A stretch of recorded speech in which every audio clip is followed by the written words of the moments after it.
Good afternoon, everyone. Colton here from E39 Source with my 2001 540 i6. Today we are going to be installing a rear M5 sway bar in the back of this car. If I am not mistaken, this car currently has a 15.5mm rear sway, and we will be installing a 16.5mm M5 rear sway with OEM M5 brackets and Dynon bushings.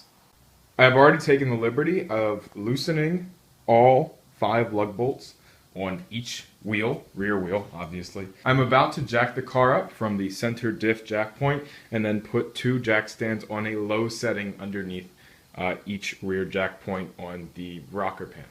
Make sure that you chock the front wheels with either wheel chocks or bricks or pieces of wood or whatever you have laying around so your car doesn't roll forward.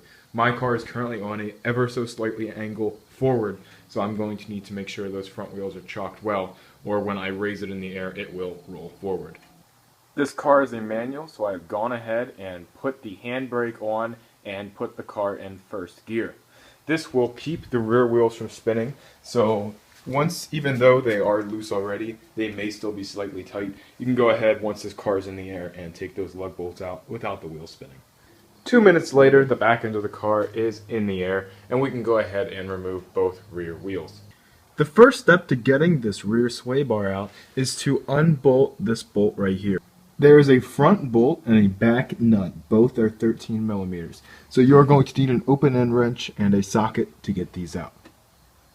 The next thing you need to do is you need to counter hold the back side nut on the sway bar link and then loosen this 16mm bolt up front. Now I had to use a breaker bar even though I had this off probably about 8 months ago.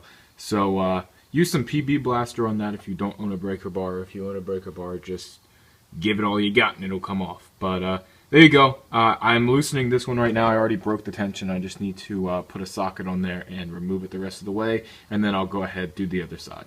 Once you get both ends and both sides of the rear sway bar unbolted, you are going to want to pull the sway bar back towards the back of the car and away from it and remove it slowly. Here is the old versus the new. Now they look very close in size, mainly because this one is only 1mm larger. But you can kind of see it over here, the size difference. This one, especially over here towards the end, that one's much larger. And it's hard to tell on camera, I'm looking at it right now.